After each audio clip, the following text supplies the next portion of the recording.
ایک سادہ سی گلی، ایک چھوٹا سا گھر اور ایک عام سی بچی، لیکن اس کا عمل غیر معمولی تھا۔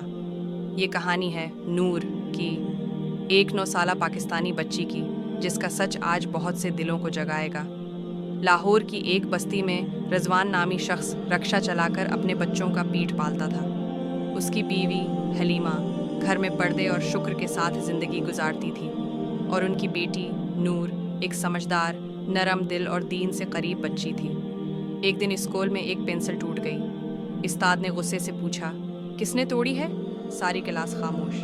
نور نے سر جھکایا اور کہا، سر میں نے، غلطی سے، جھوٹ نہیں بولوں گی۔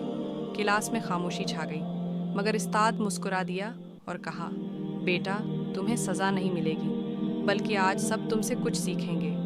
اللہ تعالی قرآن میں فرماتا ہے، وَقُولُوا قَوْلًا سَدِيدًا، سچی بات کہا کرو۔ سورہ احزاب 37۔ اگلے دن اسکول میں فلاحی ادارے کی ٹیم آئی۔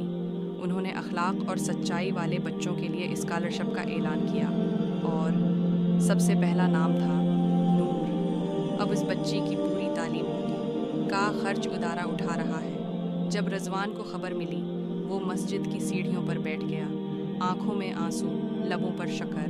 یا اللہ، تیری رضا کے لیے سچ بولنے والی میری بیٹی کو تو نے عزت بھی دی، سہارا بھی۔ رسول اللہ نے فرمایا، سچ بولتے رہو، سچ نیکی کی طرف لے جاتا ہے اور نیکی جنت کی طرف۔ صحیح بخاری و مسلم۔ سچائی شاید وقتی طور پر مشکل ہو، لیکن اللہ کے نزدیک وہ اتنی محبوب ہے کہ وہ چھوٹے عمل پر بھی بڑا انعام دیتا ہے۔